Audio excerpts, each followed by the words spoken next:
They had survived the great ocean. Now, amid gardens, fortresses, and volcanic islands, the long road home began. Voyage to Go History, a voyage round the world. This is episode 67. Georg Forster was just 17 years old when he boarded His Majesty's ship Resolution as a young German naturalist, bound for a voyage that would carry him farther than he could possibly have imagined. Now, after long hardship at sea, the exploration reaches Table Bay at the Cape of Good Hope. I'm Jessica. Let's continue the journey.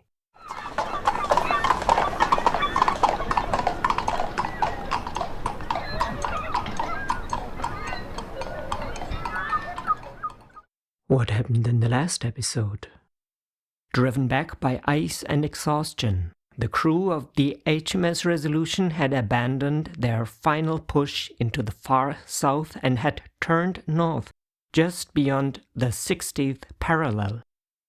A bleak and desolate land, southern Thule, had emerged from fog and ice, reviving ancient ideas of the world's edge while casting doubt on the existence of a southern continent. As they had sailed on, old beliefs had begun to crumble. Ice and fog had deceived even experienced navigators, and uncertainty had remained. Meanwhile, life on board had deteriorated. With spoiled provisions, no fresh food, and growing illness, the crew had endured cold, hunger, and fatigue. At last they had turned fully north. The first ship had appeared, signs of Europe and long-awaited relief.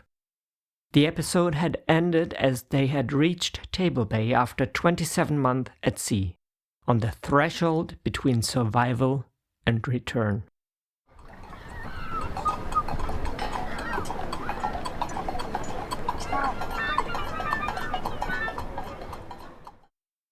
Wednesday, March 22nd, 1775, Table Bay, Cape of Good Hope. In Table Bay, they found many ships, among them the English East Indiaman series under Captain Newt. As soon as they entered the bay and were recognized by their bleached rigging and weathered appearance, Captain Newt sent a mate with fresh provisions and an offer of assistance in case the crew were ill. Having been at sea for so long, they were deeply moved by this noble gesture. With great joy, they felt they were once again among human beings. Soon they went ashore, visited the governor and the highest officials of the company, and finally paid a call on Mr. Brand, where they were received with a warmth that made all distinctions between nations disappear, and reminded them that true worth is not bound to place or people. The weather was astonishingly hot, more so than anywhere else on their entire journey. Nevertheless, they followed Dutch custom and dined at 1 o'clock, right in the greatest heat of the day, and fell upon the meal with a hunger that spoke more vividly of their long periods of fasting and hardship than any description could. But since eating too much all at once might have harmed their starved and weakened stomachs, they rose from the table despite their appetites. They soon recognized the wisdom of this caution, for during their stay at the Cape, they visibly became healthier, fresher, and stronger. The officers who took up lodgings in town the next day, on the other hand, gave in to excess. Having overeaten from the start, they upset their stomachs and developed a disgust for food, which left them miserable and unwell. Captain Cook sent 2 or 3 men suffering from scurvy to the hospital, but apart from them, all others were fit for duty. Through the constant intake of fresh provisions, especially various vegetables and a type of dark rye bread, the rest quickly regained their strength. The joy was indescribable when they finally received letters from relatives and friends. Equally healing was the renewed contact with Europeans after such a long absence. It wiped away the bitter impressions of suffering and restored the joy in life that had been so heavily burdened by hardship. They passed their time pleasantly and gathered from old newspapers the news of the years in which they had, in a sense, been banished from the world. Since ships of all nations called at the Cape in autumn and spring, they now found the place far livelier than during their first stay in 1772.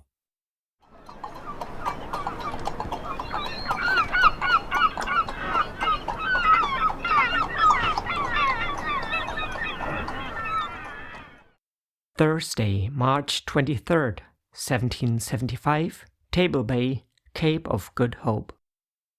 Alongside the large annual fleet of Dutch East Indiamen, there were French ships in the bay from Ile-de-France, the island of Mauritius, as well as a vessel from Europe under the command of Monsieur Crozet, who had previously been in New Zealand.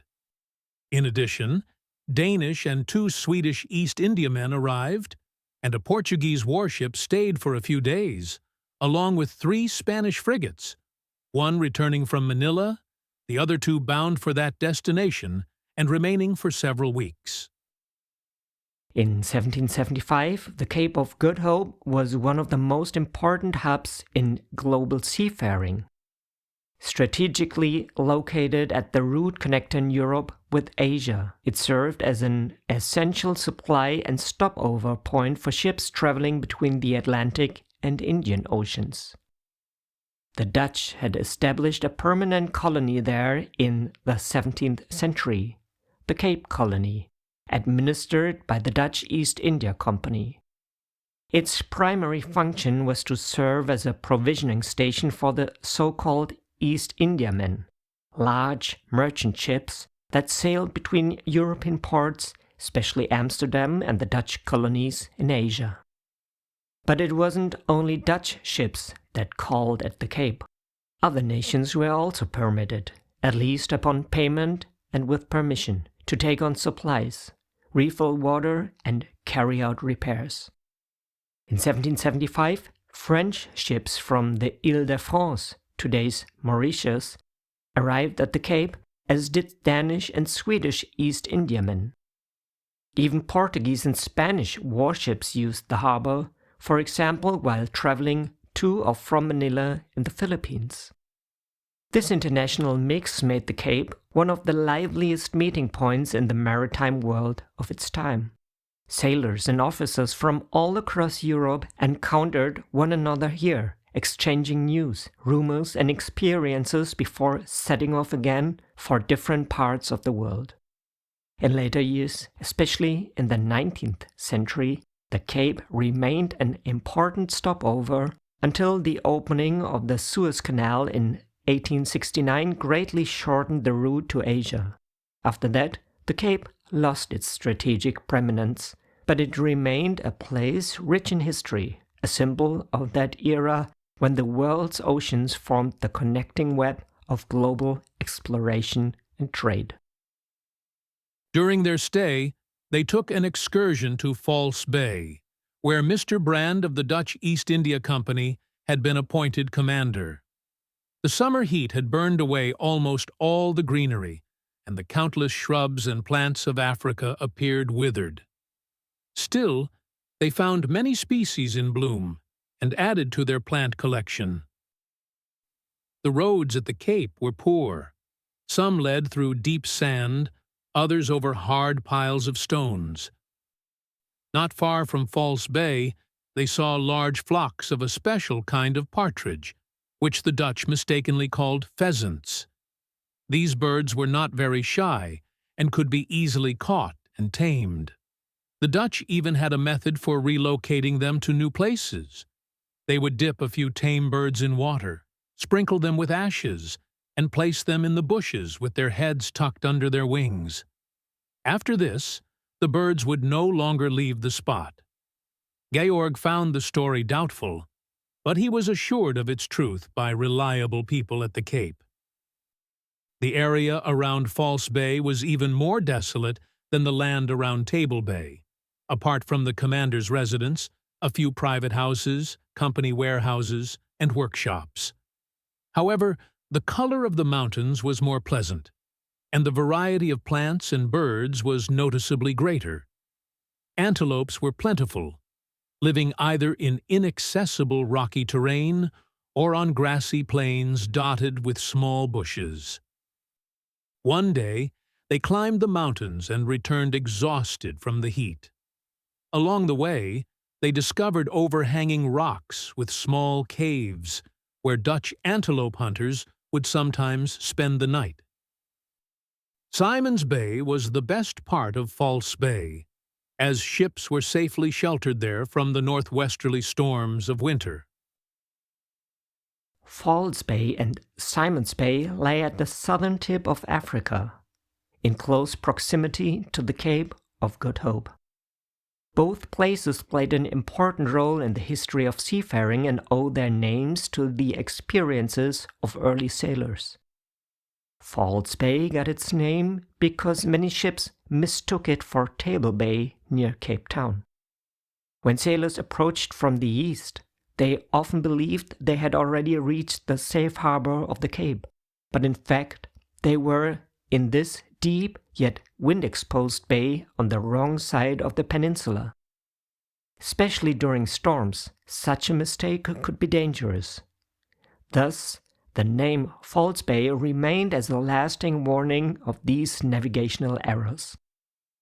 A little farther south lies Simon's Bay, named after Simon van der Steel, governor of the Dutch Cape Colony in the late 17th century. He had a sheltered anchorage built here for the ships of the Dutch East India Company, as both False Bay and the open waters of Table Bay were frequently struck by strong winds. Simon's Bay, by contrast, offered calm waters, fresh drinking water from the surrounding springs, and soon became a reliable winter harbor. The two names, False Bay and Simon's Bay, reflect the practical knowledge of sailors, mistake and realization, danger and refuge. A stone pier extending into the sea near the commandant's residence made it just as convenient for sailors to load water and provisions as it was in Table Bay. Plenty of flavorful fish were caught there, and all kinds of refreshments could easily be brought in from the plantations on the isthmus or from Cape Town, which lay only 19 kilometers away. The arrival of ships drew numerous townspeople to False Bay, who were willing to put up with cramped and uncomfortable quarters just to enjoy the company of strangers. This often led to close acquaintances, which the travelers did not leave unpursued, since the local ladies lacked neither spirit nor charm. After 3 days, they returned to Cape Town, examined the animals in the company's garden, and visited all the fur traders in search of a collection of antelope skins. There, they were also shown a living orangutan, also called the Javan ape, which some philosophers regarded as a close relative of the human being. The animal was about 77 centimeters tall, preferred crawling on all fours, but could also sit and walk upright. It had long fingers and toes, short thumbs, a thick belly, an extremely ugly face, and a nose that slightly resembled the human form more than that of other ape species. This animal was later brought to the menagerie of the Prince of Orange in The Hague. It died in January 1779. Its skin was mounted in a lifelike pose for display in the prince's cabinet, and the famous anatomist Camper examined its torso. During their stay, they became better acquainted with Captain Crozet, who dined with his officers at the table of Captain Cook and Georg's father, sharing accounts of his previous voyages of discovery. They also made contact with the Spanish officers, who were considered cultured and thoughtful, and who did credit to their corps. They paid a visit to Mr. Wales, the expedition's astronomer, admired the marine chronometers in his care, but complained about the inaccuracy of the astronomical instruments that had been supplied to them from London. Wales, since the voyage was nearly at its end, gifted them an excellent Hadley sextant. Captain Cook, however, avoided all contact with the Spaniards without anyone knowing the reason. The Spanish frigates were regarded by the officers as very fine ships. The one bound for Spain was named Juno, under Don Juan Arauz. The other two were the Astria, under Don Antonio Albornoz, and the Venus, under Don Gabriel Guerna. In earlier times, the Dutch had refused the Spaniards permission to land at the Cape and made anchoring as inconvenient as possible, as though still determined to enforce the papal bull that had once divided the world between Portugal and Spain. But by now they thought in a more Protestant spirit, and had let go of their old animosity, gladly accepting the Spaniards' surplus piastres. In the late 15th century, as Europe stood on the threshold of global expansion, the Pope played a decisive role in dividing the world. After Christopher Columbus returned from his first voyage in 1493, both Spain and Portugal claimed sovereignty over the newly discovered lands. To prevent a war between the two most powerful seafaring nations of the time, Pope Alexander VI issued the bull Inter Caetera. In it, he drew an imaginary line about 100 miles west of the Azores. All land west of that line was granted to Spain, or land to the east to Portugal.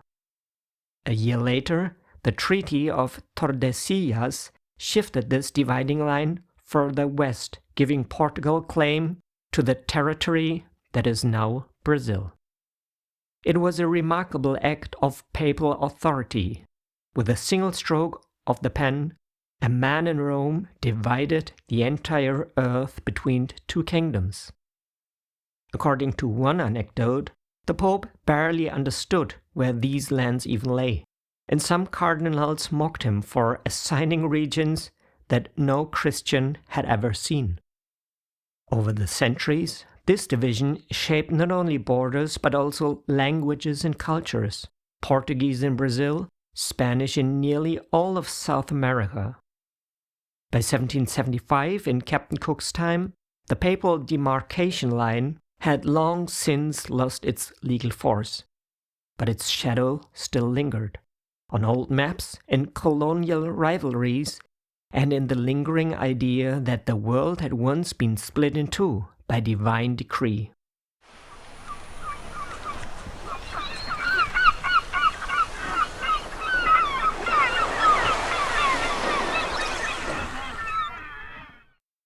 Thursday, April 27th, 1775, Table Bay, Cape of Good Hope.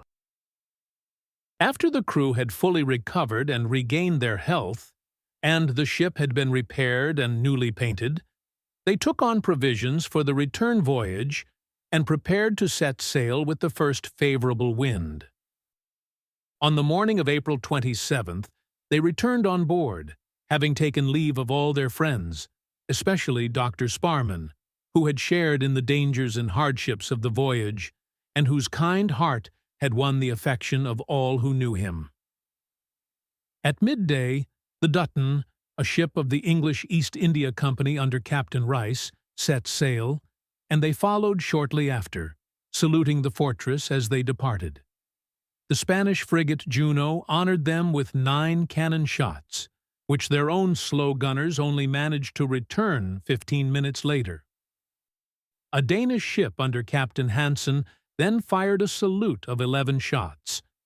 Both ships also set sail and soon left the Resolution far behind. They took the northern passage between the mainland and Robben Island, which the English also called Penguin Island. It was a barren sandhill where many murderers and other criminals were held under the guard of the Dutch East India Company. Among them, however, were also unfortunate victims of those cruel and ambitious merchants, such as the king of Madura, who had been robbed of his kingdom and now lived there in misery, treated as a common slave. Georg chose not to repeat the heartbreaking story of this unfortunate monarch, as it would bring eternal shame upon the executioners who had oppressed him.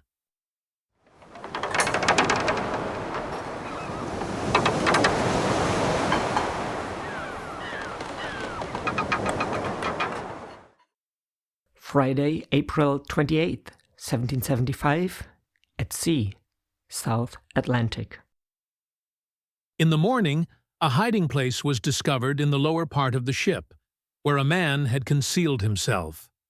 Upon investigation, it turned out that one of the quartermasters had led him there a few days earlier and had been sharing his rations with him. For this act of kindness, the sailor received 12 lashes, and the stowaway received the same, his welcome aboard. He was an honest man from Hanover who had been abducted by a human trafficker and forced into Dutch service. In Cape Town, he had begged Captain Cook for protection, but this could only be granted to British subjects. As a German, he had been turned away and was forced to come aboard in secret to escape unlawful and harsh service. He soon proved to be one of the hardest-working men on the ship and became well liked by the crew, who had not believed a Hanoverian could be just as capable as any other sailor. As soon as they had left the shores of Table Bay behind, they set course for St. Helena.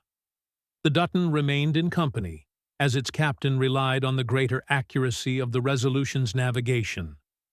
Ships of the East India Company would usually aim to reach the latitude of the island first, and then sail directly westward toward it.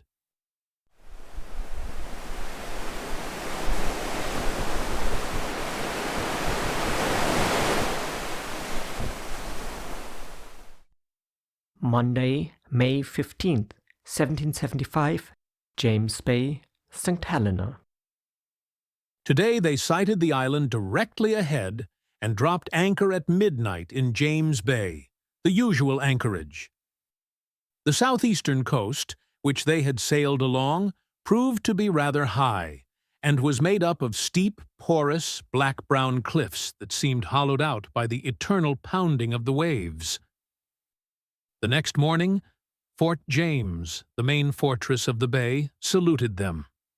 After returning the salute, the Dutton also fired her guns. Before them lay the town in a narrow valley, flanked by steep, barren mountains, almost more scorched and desolate than the slopes of Easter Island. But beyond the end of the valley, green hills could be seen, and within the town stood a few coconut palms. After breakfast, they landed at a newly built stairway, much needed due to the heavy surf. Between an overhanging rock and a parapet wall by the sea, they walked toward a gate with a drawbridge, protected by several batteries. This led them to a large battery in front of an esplanade lined with a shaded avenue of banyan trees. The governor, Mr. Scotto, received Captain Cook with great ceremony and honored him with a 13-gun salute upon entering his residence.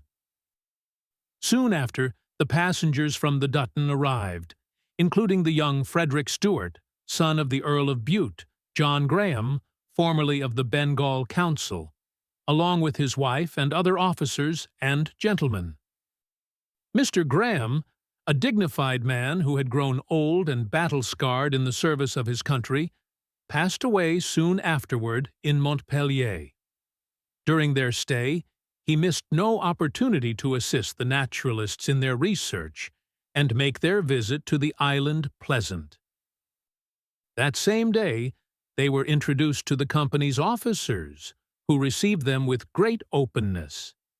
The governor's residence consisted of several spacious, comfortable rooms, made especially agreeable in this hot climate by their height, though outwardly as plain as all the buildings in town, including the new church, which was built from local limestone.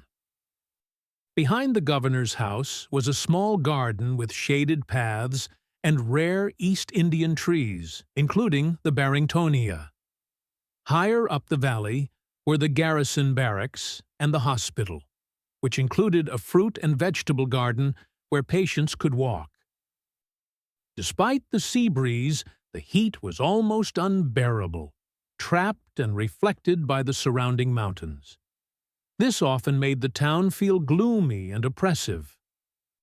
Wealthier residents rented out rooms to passing travelers, with prices similar to those at the Cape, though the small island of St. Helena offered fewer comforts than the well-established Dutch colony. Georg and his companions lodged with Mr. Mason, a dignified old man who had given the island some of its finest settlers. After settling in, they dined with the governor. The lively conversation revealed that people on the island made every effort to educate themselves through good books. Hawkesworth's account of Cook's first voyage with the Endeavour had already reached the island and had been read with great curiosity. Now, various passages concerning the colony were humorously but sharply debated. They took particular offense at the claim that the inhabitants mistreated their slaves and at the statement that there wasn't a single wheelbarrow on the island. In fact, there were many, large carts even, drawn by horses. They seemed to be paraded intentionally past Cook's window every day. As for the treatment of slaves, they admitted that, unlike at the Cape, the enslaved did not exert a harmful influence on the children, but they insisted they were not treated cruelly. Captain Cook was asked to respond. Madame Scotto, the governor's lively wife, used her wit to full effect in the conversation. Cook evaded the matter by saying that the offending remarks had not come from his own journal, but from that of his former philosophical traveling companion.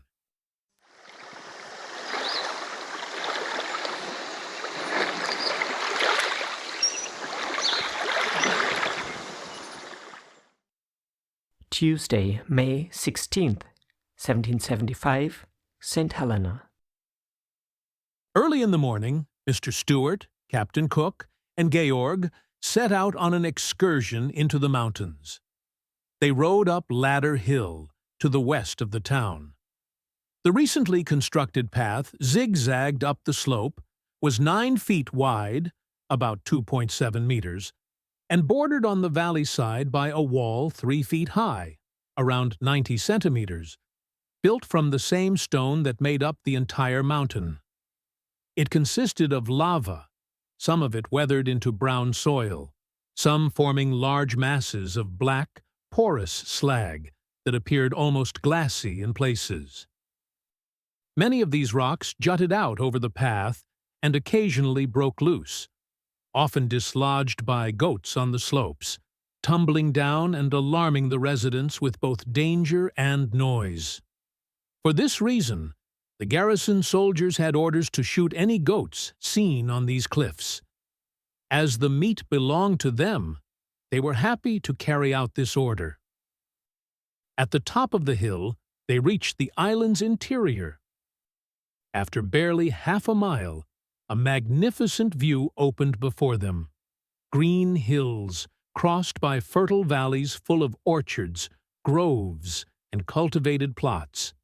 Some meadows were enclosed with stone walls and grazed by a small but fine breed of cattle and English sheep.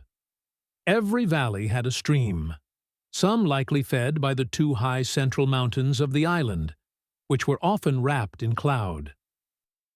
They crossed several hills and looked down on Sandy Bay, a small cove on the far side of the island, protected by a battery.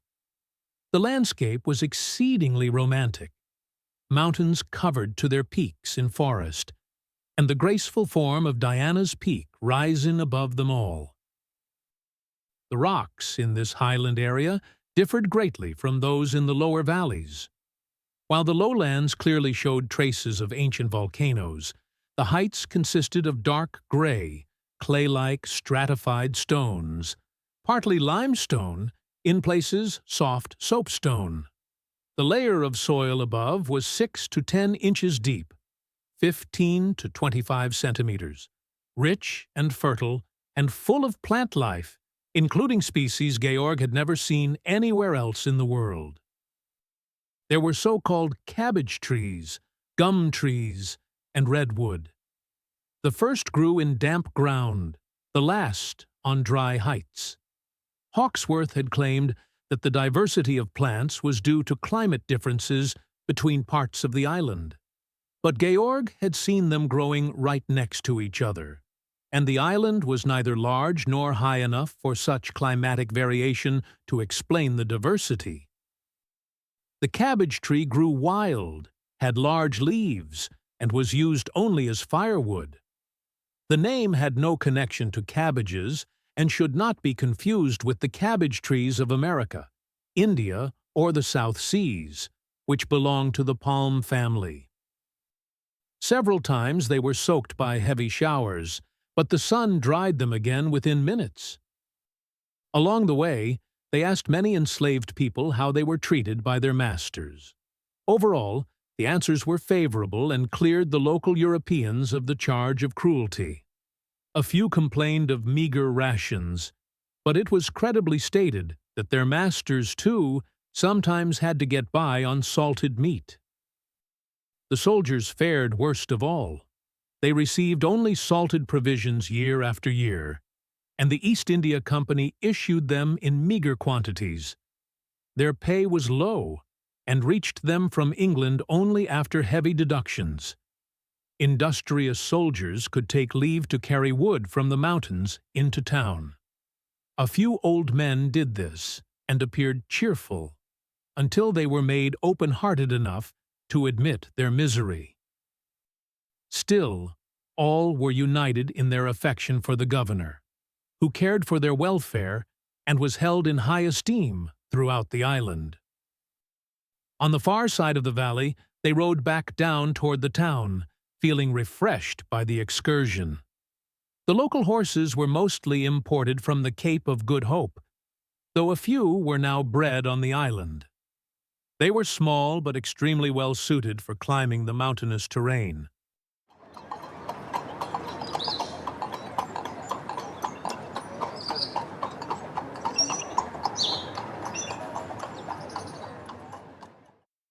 Saturday, May 17th, 1775, St. Helena. The following day, the governor invited the captains and passengers of the Resolution and the Dutton to his country house. Once again they passed over Ladder Hill, and after 3 miles they reached the estate. The house was not large, but it was situated most pleasantly in the middle of a spacious garden. There they found numerous plants from Europe, Africa, and the Americas, among them roses, lilies, myrtles, and laurel trees. Several avenues of peach trees were heavy with fruit, whose flavor was particularly fine and noticeably different from that of European varieties. Other European trees appeared stunted and, it was said, never bore fruit. Grapevines had been planted several times, but had not survived due to the climate. Vegetables, especially cabbage, thrived wonderfully, though they were often attacked by caterpillars. On the surrounding hills, they saw barley fields, though, like most other grains, the crop was largely devoured by the countless rats. For this reason, the land served almost exclusively as pasture. The lush green of these meadows was astonishing for a country situated between the tropics. It was said that the island could support 3,000 head of cattle, though at present there were only 2,600. The soil could easily support more, but it was claimed that once grazed, the grass would not regrow until winter, so pastures had to be carefully rationed. The beef was tender, fat, and of excellent flavor, and because demand was so high, it never had time to age. A remarkable feature was the widespread presence of European gorse, Ulex europaeus. While in Europe people struggled to eradicate it, on St. Helena it had overtaken nearly all the pastures. Here, however, it was put to use, since it helped protect the soil from drying out. In earlier times, the sun had burned the land, but the gorse retained moisture and allowed grass to grow beneath its shelter. In this way, a rich carpet of turf gradually formed. Now, however, people had begun trying to eliminate the gorse again and used it for firewood, which was scarce on the island.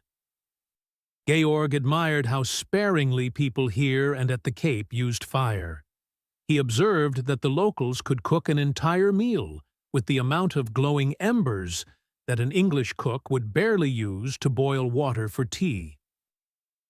On the way back, they saw several flocks of partridges, a small, red-legged species that was very common along the African coast.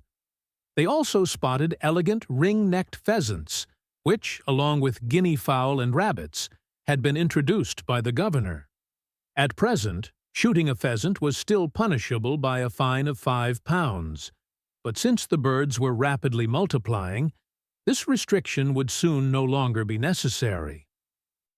Georg remarked that many other useful species could be introduced and bred on the island. Clover and snail clover would provide better forage for livestock than the common grasses. He especially recommended cultivating legumes, such as scarlet runner beans and Chinese beans, Dolichos sinensis and Phaseolus mungo, from which a type of sago was produced in the North American colony of Georgia. This sago equaled the quality of the true East Indian variety, which was made from the pith of a tree fern found in the Indian Islands. The American product, by contrast, was known in England as Bowen's sago powder, and was even used in the Royal Navy.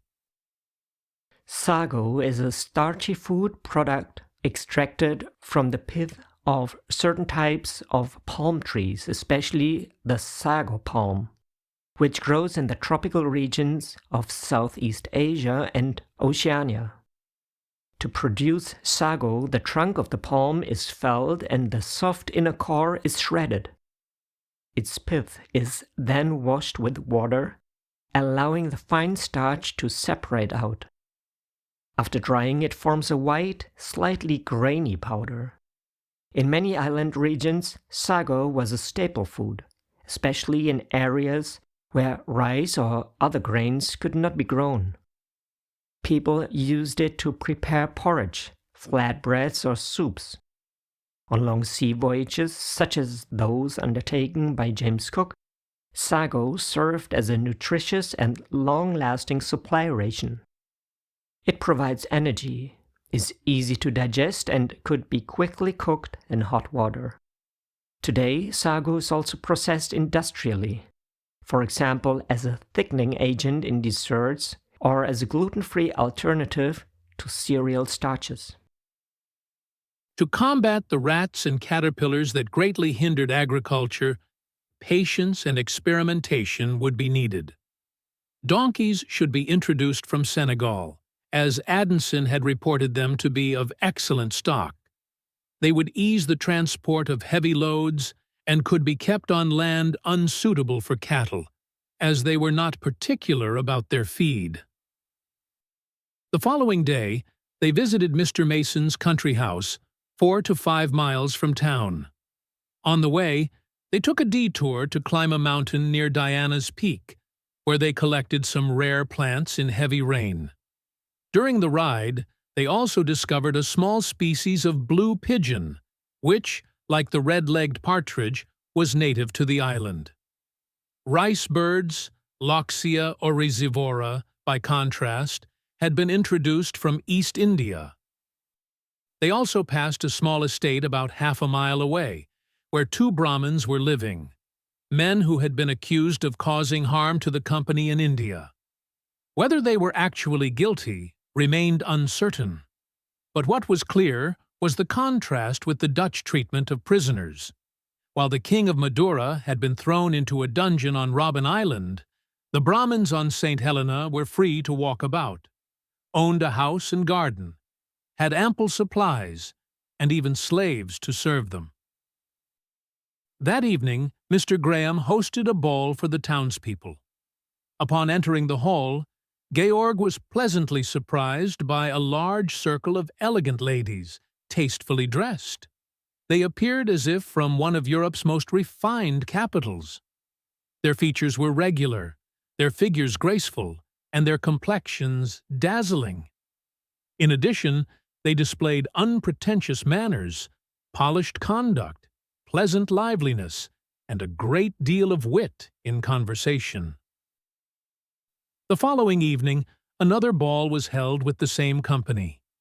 Georg admired their spirited energy all the more, given how little time they'd had to recover in between. The number of women clearly exceeded that of the men, even though many officers and passengers from both ships were present. It was said that, as at the Cape, far more girls than boys were born on St. Helena. Whether this was generally true in warm countries, Georg believed, was worth closer study, as it might offer insights into the marriage customs of various peoples. Even in Europe, the ratio of male to female births was not consistent. In France and England, more boys were born. In Sweden, more girls. In many regions of the world, the ratio of male to female birth varies, and the reasons for this are diverse. Biologically, almost all populations show a slightly natural tendency for more boys to be born than girls. However, this natural balance can shift due to environmental factors, living conditions, and social structures. In warmer climates, such as on St. Helena or at the Cape of Good Hope, it was once observed that more girls were born. Possible explanations include maternal nutrition, general health, or climate influences that may affect the likelihood of conceiving a child of one sex over the other. Stress, malnutrition, or illness can also cause slight shifts in the sex ratio. Moreover, in smaller populations, statistical change plays a greater role. If one generation happens to include more women than men, this can influence marriage patterns and family structures in the next. An observation that led Georg Forster to reflect on cultural customs and the laws that govern society. Today, we know that biological, social, and ecological factors work together to shape the sex ratio, a complex interaction that differs from region to region. The population of St. Helena numbered no more than 2,000 people, including around 500 soldiers and 600 enslaved individuals. The island measured about 20 miles in circumference, roughly 37 kilometers, and 8 miles, around 15 kilometers, at its greatest length. The East Indiamen that stopped here supplied the population with Indian-manufactured goods. In addition, the company sent 1 or 2 ships each year carrying European goods and provisions. Many of the enslaved people worked as fishermen along the rocky shores, which were rich in fish. The inhabitants lived on this catch year-round, supplemented by beef and poultry, various roots in place of bread, and occasionally English salted meat. Their lives appeared quiet and content, free from the worries that plagued their countrymen in England.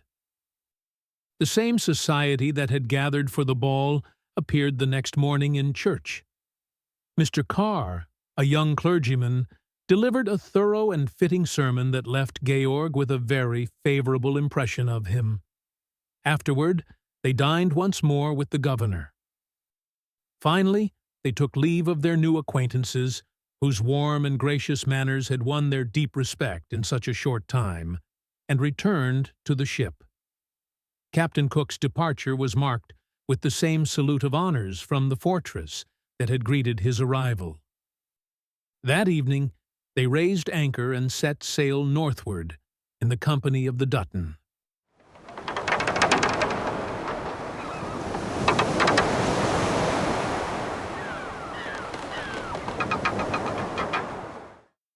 Wednesday, May 24th, 1775, Ascension Island.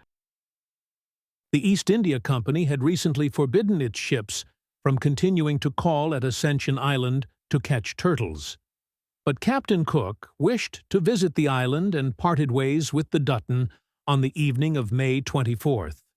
Beforehand, everyone on board that ship had dined together and received many courtesies from Captain Rice and his passengers. On the morning of May 28th, they sighted land and sailed throughout the day until they anchored in Cross Bay, around 5 o'clock in the evening. The island had been discovered in 1501 by João de Nova Galego, a Portuguese sailor, and named Ilha da Conceição. The same admiral, on his return journey in 1502, also discovered St. Helena. Ascension was sighted again in 1503 by Afonso de Albuquerque, who gave it its present name. Even then it was in the same desolate state as today. At once, several groups of the crew went ashore to catch turtles at night when they came onto the sand to lay their eggs. The sight of the island was dreadful. A wild heap of rocks, most of them scorched by volcanic fire. In the interior rose a high, whitish mountain, on whose summit Georg spotted something green through the telescope, perhaps the origin of the name Green Mountain. They landed early in the morning on the rocks, as the surf on the main beach was violent. The beach was covered with shell sand, white and blinding in the sunlight.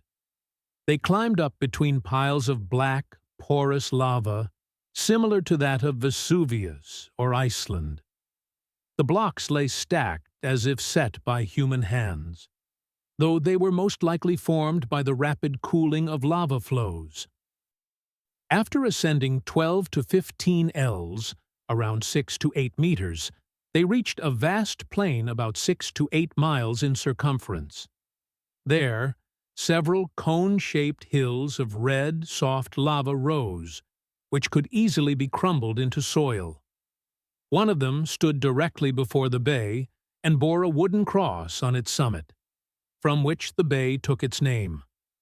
A footpath led up the hill in winding curves, about 3/4 of a mile long. The plain strongly suggested a former volcanic crater. The lava heaps appeared to be covered in ash, and over time rain torrents had smoothed them down and filled the crater. Black lava rocks served as nesting places for countless frigate birds and boobies. The frigate birds had strikingly large scarlet throat pouches, which they could inflate like a pelican. The entire island was barren. Georg found no more than 10 miserable little plants, among them a species of spurge, Euphorbia origanoides, and a beach morning glory, Convolvulus pes caprae. At midday, they returned to the ship, where only 6 turtles were lying, as the season for their landing was nearly over. The eastern party had found the remains of a stranded ship, partly burned and apparently driven ashore by the crew. The thought of the plight these people must have endured on such a desolate island moved even the sailors.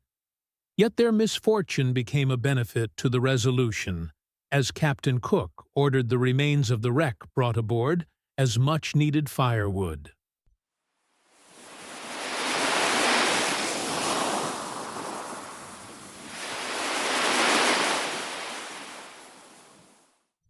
Wednesday, May 31st, 1775, Cross Bay, Ascension Island. Around 8 o'clock in the evening, when it was already completely dark, a small vessel entered the bay and dropped anchor between the Resolution and the shore. After several inquiries, Captain Cook received the reply that it was a sloop from New York named Lucretia, recently arrived from Sierra Leone on the West African coast. The ship had come to catch turtles, intending to sell them later in the Antilles. A lieutenant was sent to the sloop and learned from its captain that he had initially taken the Resolution for a French East India man. He would have gladly traded with an English East Indiaman, but a new regulation from the company had forbidden such dealings. The man dined with the English officers the following day and set sail again at daybreak on May 31st. On May 30th, the crew had gone ashore for the second time. After marching across a wide plain, they came upon a massive lava flow with numerous channels 6 to 8 meters deep, clearly shaped by torrents of rainwater in earlier times. Now, these were dry. Within the hollows, small amounts of black volcanic soil were found, mixed with white, sandy, and hard particles. In the dry ground grew some purslane and a type of grass, Panicum sanguineum. After crossing the vast lava field with much effort, they reached the base of the so-called Green Mountain, which, as they had already seen from the ship, revealed entirely different rock formations than the rest of the island. The surrounding lava fields were rich in purslane, and a new species of fern, Lonchitis ascensionis, on which several herds of wild goats were feeding.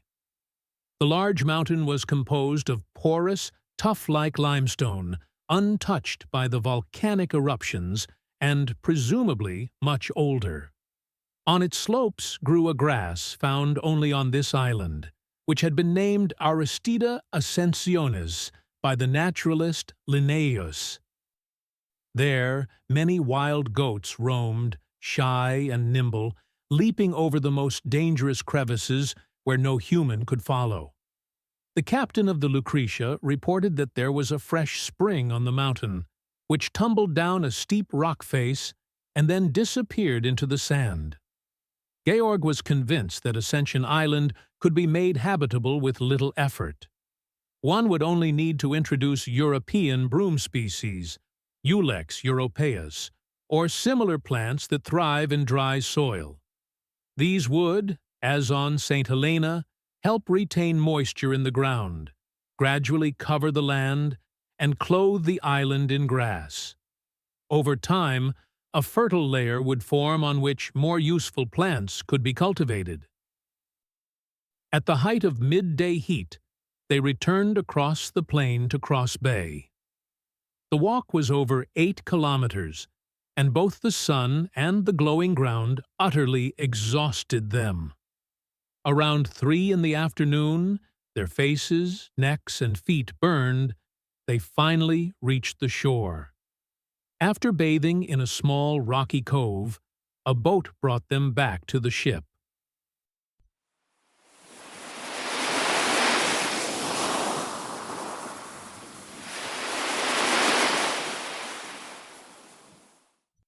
The next morning, Captain Cook took another walk across the island, but no one managed to reach Green Mountain. No new observations were made this time either, as the island's coasts were all indescribably barren and unproductive. In the afternoon, the crew brought in the boats, and the ship set sail, having taken aboard 24 turtles, each weighing between 150 and 200 kilograms. They provided enough food for 3 weeks. At least one was butchered daily, sometimes 2, and the crew received as much of this healthy and delicious meat as they could eat.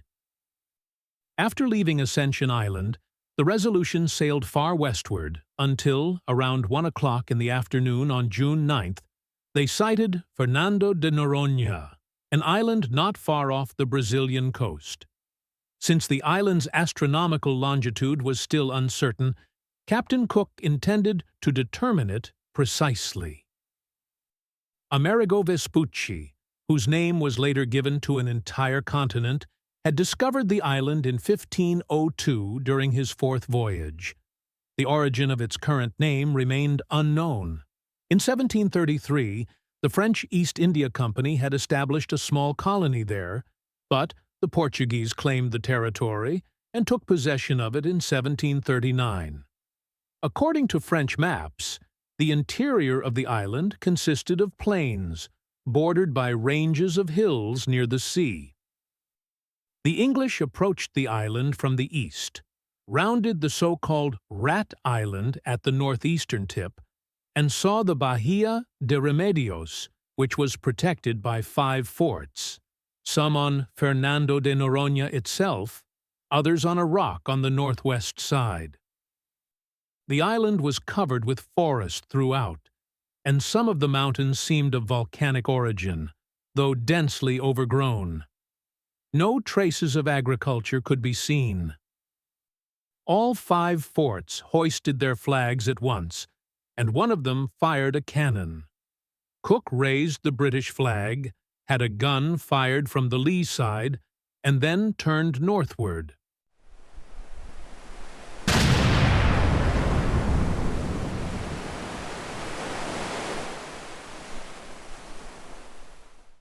Sunday, June 11th, 1775, Equator. Today, the Resolution crossed the equator for the 2nd time. The crew had spent 2 years and 9 months in the southern hemisphere. The usual calms of this region did not hold them up until they had reached the 4th degree of northern latitude. These calms lasted from June 14th to 18th, after which they caught the northeast trade wind. In the meantime, the sailors caught several sharks and a porpoise, which they devoured with great appetite. About half of the live animals Georg's father had purchased at the Cape of Good Hope, at high cost, died before they could be brought this far. To save the remaining ones, he had to make further expenses and protect them from the malice of the sailors, who had secretly killed many of the animals. The trade wind carried the ship across the equatorial belt in 12 days, and remained favorable for another 5 days while the sun was still in the northern zodiac. On July 4th, short gusts and calms set in, followed by a complete lull the next day, which lasted for 2 days. Another 2 days followed with light breezes. Sailors navigating the Atlantic between Europe and America call these latitudes the horse latitudes, because the long periods of calm cause great harm to horses and other livestock on board. Sometimes no wind blows for weeks, only an occasional faint puff. On July 9th, they again caught a favorable wind and set course for the Azores, the so-called Western Islands.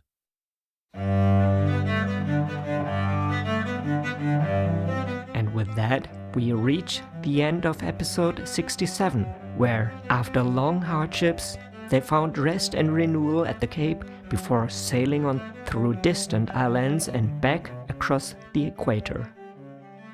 The journey is not yet over. You can continue listening right away as the voyage unfolds step by step. If you'd like to follow the route on a map or see how these places look today, you'll find links in the YouTube show notes leading to the website. If you enjoy the podcast and would like to support my work, you'll find a PayPal link there as well. Because life is a journey, being part of it is everything.